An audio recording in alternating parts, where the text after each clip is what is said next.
What happened? We couldn't stand up to the demoness. Her spells were too strong. It's all right. We'll handle it somehow. You blacked out, but Staunton and I managed to get you here to the Defender's Heart. It used to be a tavern, but now it's our headquarters. We're gathering our forces here, and we're preparing to strike back. Before I forget, I found a cultist dispatch in the dungeons. It seems they're holed up in the Tower of Estrad. Demons have been filling Canabras with their spies and infiltrators for a long time. Unfortunately, I don't have enough people to attack the place right now. At least not blindly. I'd be grateful if you snuck in there and scouted out the situation. But just scouting. Don't be a hero. Okay. Tower of Estrad, no problem. What's the situation like in the city right now? Bad, but not hopeless. We're constantly getting news, and new sources of resistance keep springing up in the districts where everyone seemed to be dead. The survivors are gathering here. You should see them. Their faces, their eyes burning with determination. The city is destroyed, but our resistance is not broken. We will keep fighting. Can I just address for a moment how weird it is to juxtapose this very, very serious topic about people dying and just the incessant kitten mewing in the background, which is so adorable? Just wanted to mention that. What do you plan to do next? You heard what the demon said. They're going to desecrate the Ward Stone and blow up the whole barrier around the World Wound. That would be an even worse disaster than the World Wound's expansion before the Second Crusade. Not only Canabras, but every city with a Ward Stone will be destroyed, including the capital. We can't allow that no matter what. We will retake it, even destroy it if we must. Iomede's gift must not become a weapon of the Abyss. Can I help you in any way? First of all, we need to decide what to do with the stone once we get it. What I'm about to say is classified. A traveler came to the city recently. A blind elf calling himself the Storyteller.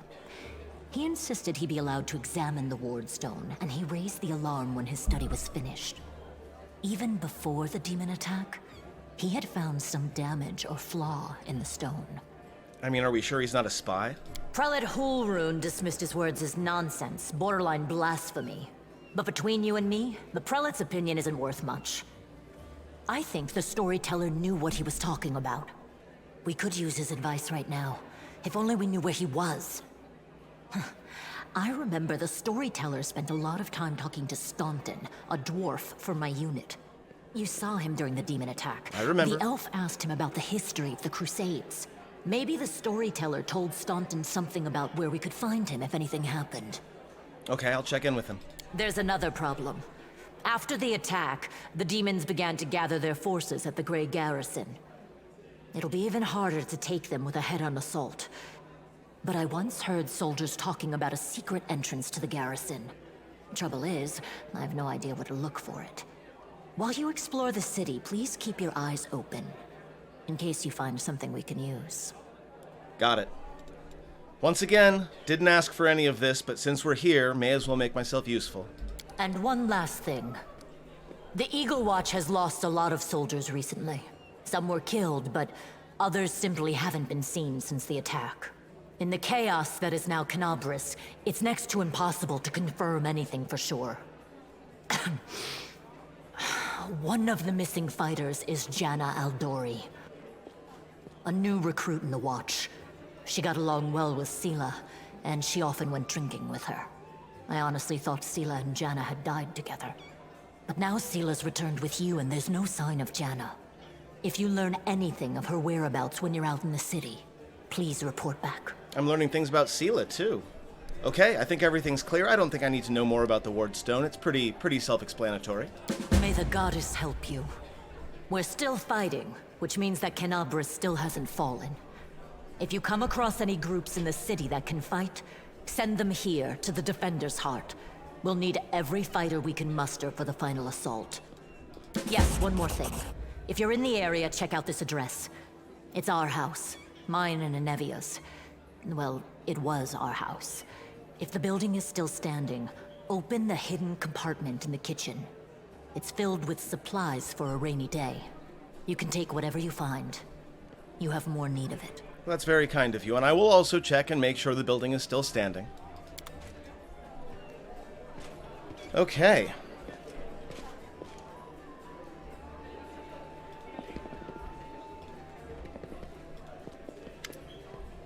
Hey, wait, mind if I bend your ear about something? So, here's the first and most important thing. Beth gave you a crucial mission, I get that, and I know you'll get the job done. I saw you in action. But here's the rub. By sending you out on an errand, we're weakening our defenses here. If they come at us while you're gone, I don't know if we'll be able to fight them off. Did you want me to stay here and guard the tavern? You what? No, your task is far too important. You can't just hole up here all cozy-like, waiting for the demons to knock on the door. We need to take the fight to them. But if those freaks try to make a move in this place, Beth will send a runner to get you. If that happens, you leg it back here, all right? Because if you don't, you'll be coming back to an ash pile. Got it? When do you think the demons will attack next? Your guess is as good as mine. It might not be here. It could attack the whole damn city. Those vermin know they've lost the upper hand and that we're going to push back hard. If things kick off here, you should know. After they attack, some things could be changed beyond recognition.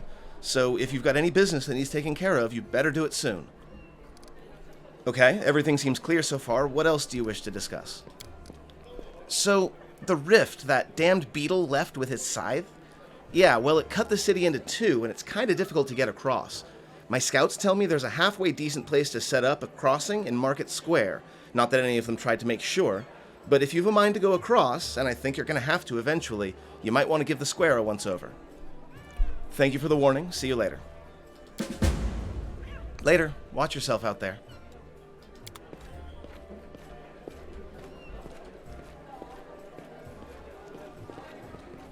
Now, we have a level up to do, but I think the first thing we're going to do is talk to Staunton over here.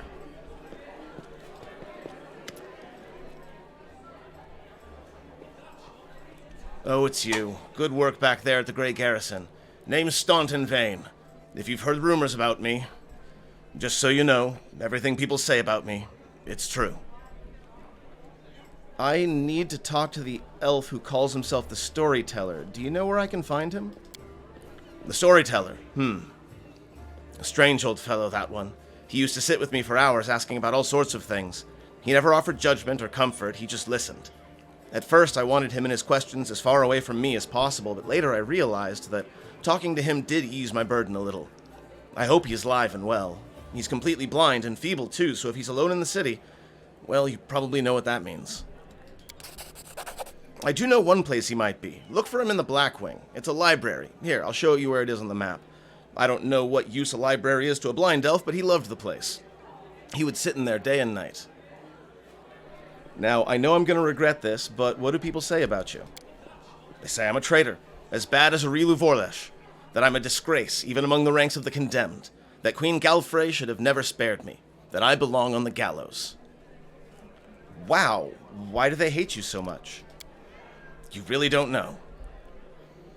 I'm the reason why the Crusade forces are holed up in fortresses on the edge of the World Wound instead of bringing the fight to the demons.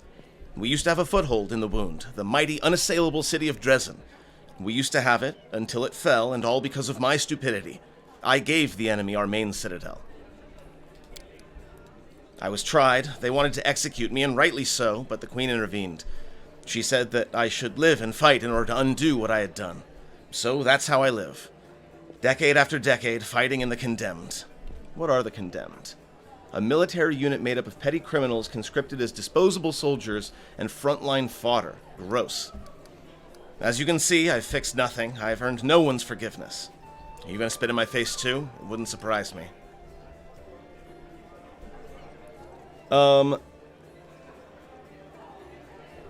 So, I'm just going to go ahead and be neutral on this one. It's not my place to judge. I know nothing about his circumstances and what led to him doing what he did, so I'm just not going to say anything one way or the other. Really? Well, that's something, I suppose. But, like, a whole city fell because of you? How's that possible? Like, I'm not really into military stuff too much, but I think it takes a lot more people than one. What do you mean, how? If you don't trust the word of the condemned, go ask somebody else, like my little brother, Joran. And if you still don't believe it, what's it to me? But if you're about to ask me to recount my story of my disgrace for the 1000th time, don't. That's fair. That's 100 times fair. So many years in the Condemned, surely you have paid your penance by now. It's not up to me to decide. My life is in the Queen's hands. The Condemned isn't the worst part. All these years I have prayed to Torag for forgiveness. Countless times I've gone to his priests, countless times I've kneeled before his altar. If only the Father of Dwarven kind would answer my prayers just once. Not to restore what I've lost, but just to tell me that I'm still one of his children. But it seems he doesn't give a damn about me. What can I expect from mere mortals when my own God doesn't think I deserve redemption? And this is where Tam sort of goes back to the teachings that he learned as he grew up. Irori's motto is endure and renew. Don't let the hardships break you. Use them to become stronger. That's good advice for someone full of vigor who's never faced any real adversity. When true hardship comes, it doesn't ask your permission to break you. It just breaks you. And there's no coming back from that. I don't think I necessarily agree with that last sentence, but I think that's all I'm going to get out of this guy for now. Go on then. Maybe we'll see each other again. Okay, I think next, we're going to go get paid. Horgus Squirm, here, take this. Yes, it's 2,000 coins. Take your payment and remember that Horgus Squirm always keeps his word. You helped me get back to the surface, and I duly paid you for escorting me. Now, speaking of our future cooperation, I have a job that would be perfect for someone like you. Naturally, I'll pay generously for your services. What do you mean a job like me, or for someone like me? For an adventurer ready to sell their soul for booze and then lie down drunk in the gutter? Or do you think you're somehow different? A traveling knight, perhaps? Noble of heart, but without a coin to your name? What a dick. You seem a reliable enough ally to me. And you did get me out of those mongrel caves, so why should I care what you do with my money once you've got it? Horgus seems like one of those people who thinks the entire world owes them something. However, you hear notes of hysteria beneath his smug arrogance. It's as though he's really quite nervous, but taking great pains to conceal it. What kind of reward are we talking about? 1,000 gold coins. Technically possible? Double the reward? I'll think about it. Ha, yeah, right. For that money, I could hire the Queen herself to guard me. 1,000 is my final offer. Okay. What does this job involve? You shall be my bodyguard. You see, I have good reason to return to my mansion here in Canabras. I still have... Well, it doesn't matter. It's none of your business. My mansion is a breathtaking building with a large garden in the wealthy part of the city. Even before the demons attacked, every thief and fraudster in the city had tried to get inside one way or another. I shudder to imagine the state it's in now. I have little hope that my guards were able to hold the mansion during the attack, and I expect that the servants fled when they saw the demons. Only Abadar knows what's happened there since. Therefore, I would ask that you meet me at my mansion and guard me there until I complete my business. I already asked the local paladins for help, but they've no desire to set foot outside this tavern. Damned cowards and traitors, that's what they are. Also, please do take Camellia with you. I trust that girl more than the rest of your gang. She is of noble birth, after all. Fine, deal. Marvelous, most excellent. I'll proceed to my mansion at once and wait for you there. Meanwhile, you needn't worry. I know the city like the back of my hand, but do hurry, unless you want me to lower your reward. Bye, Horgus.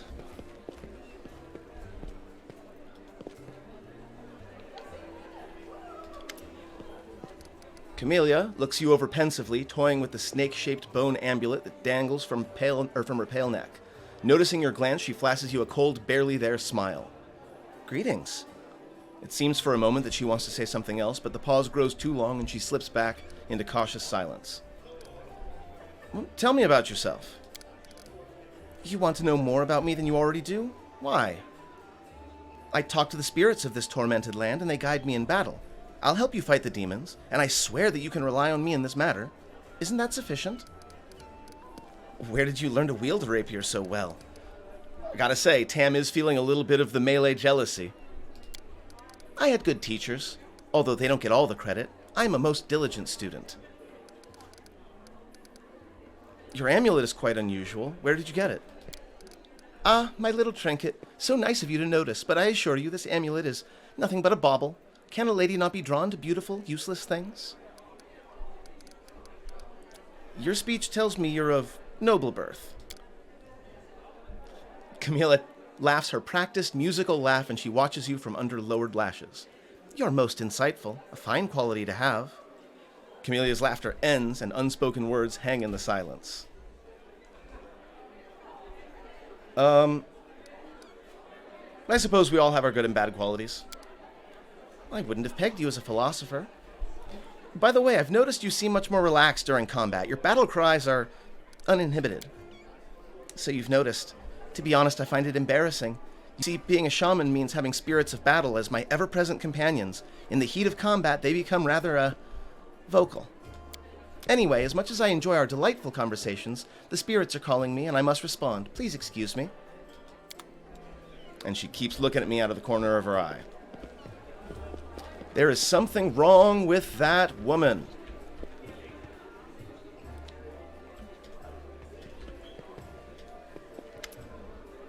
A young man in well-worn traveling clothes and simple wooden symbol of Aristil? Who's Aristil?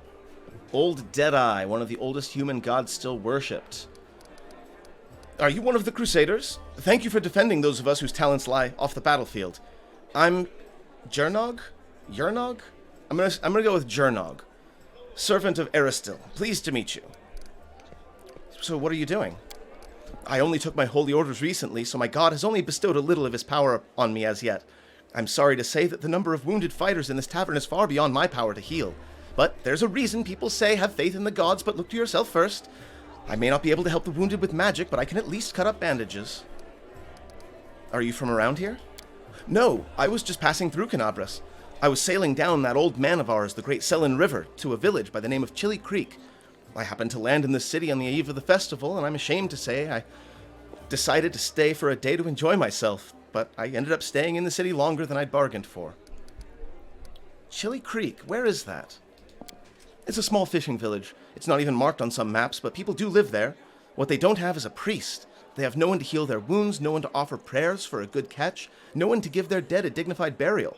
And the world wound is a stone's throw away, so I'll be setting sail for Chili Creek to serve my god and my people. Once we've held Canabras, I'll be going there. If by the grace of the good gods we all survive this, you should come and visit me sometime. You'll find the village here on the bank of this river. Aren't you, a young and inexperienced cleric, afraid to go to the border of the world wound? Not like, Tam is one to talk. I won't lie, I'm afraid, but what can I do? Those villagers are simple people. Every day of their short lives is spent doing hard, honest work. That's exactly the kind of life I want. Something simple, but meaningful. If I had centuries ahead of me like elves do, I might have spared some 50 years or so to travel around the world. The young man says with a smile. Or maybe even 100, why not? But I don't have time to spare, so I want to spend my short life in the place I'm needed the most. Even if it's dangerous. Especially if it's dangerous. Well, I could certainly use the help of a cleric. Eris still knows I'd be glad to help you, but it's no use. My spells are depleted, and I have no training in potions or scrolls. See this robe I'm cutting up for bandages? It's the second to last one. It was nice speaking with you. May Eris still watch over you.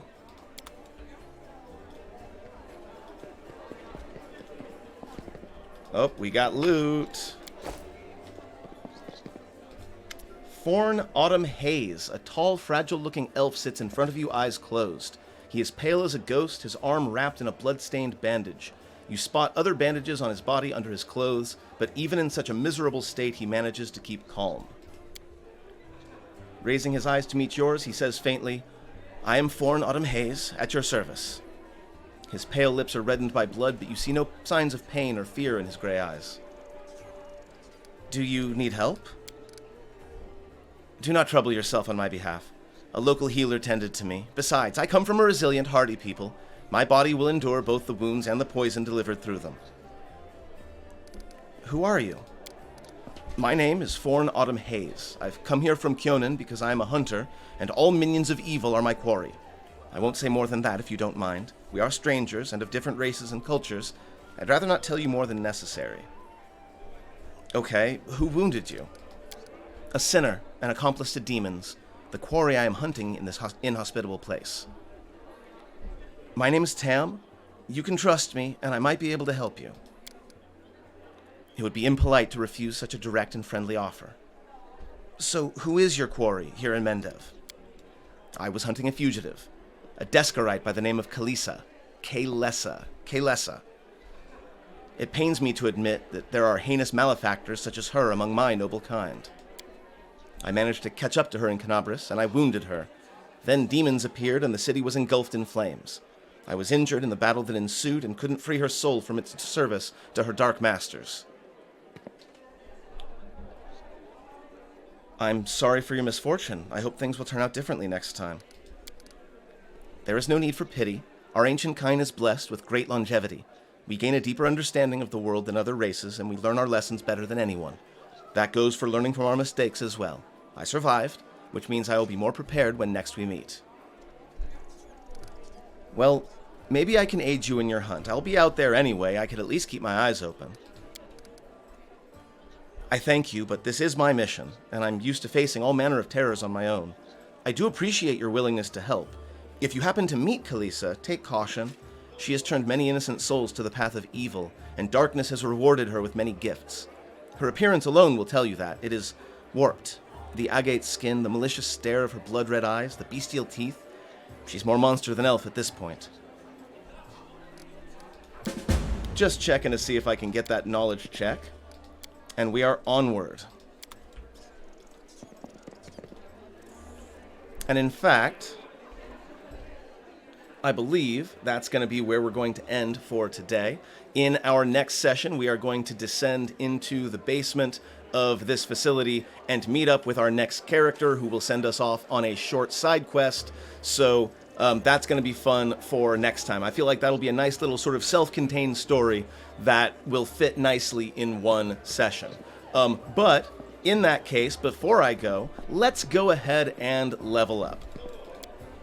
I have a whole ass spreadsheet at this point as far as how I want to level up each of these characters, and I already kind of have a good idea as to which party I'm going to be defaulting to in the middle and late game.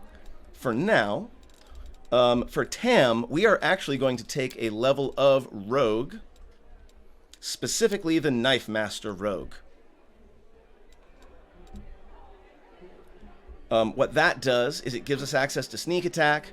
It gives us weapon finesse, which is the reason why he keeps missing with those daggers, because he was using his very pathetic strength to try to swing them, as opposed to using finesse. Now he'll be able to hit more often with those daggers. So hopefully he will begin to sort of blossom as a frontline fighter with this next level. Let's see. I really want to make sure I've got a lot of people with a lot of perception. Rogues get a lot more points, so I have the ability to spread it out a little bit. So I will take a couple in perception, and I will continue to increase my lore and trickery. Okay, feat. I'm going to go with combat reflexes for my feat. That will allow me to take extra attacks of opportunity per round, etc. I'm just going to double check my spreadsheet really quick to make sure that that's actually what I want to do, because I don't want to have to restart if it turns out that I got that wrong. So give me just a moment.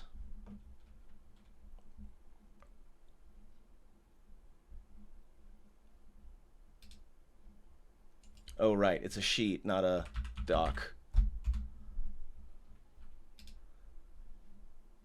Okay, Tam. No, it wasn't. Okay, good. See, this is why I check these things, friends. This is why I check these things.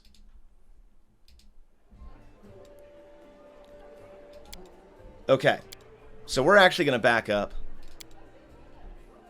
We finish up getting our skills in, but our feat is not going to be combat reflexes. We are going to start going down the crane-style tree.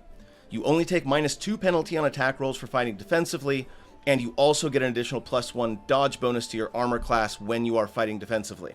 So this is going to begin to shoot our armor class up a little bit more.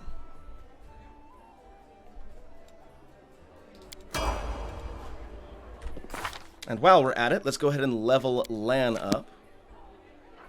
For level 3, I am going to go ahead and stay with Zen Archer. We are going to be moving him to Ranger before too long.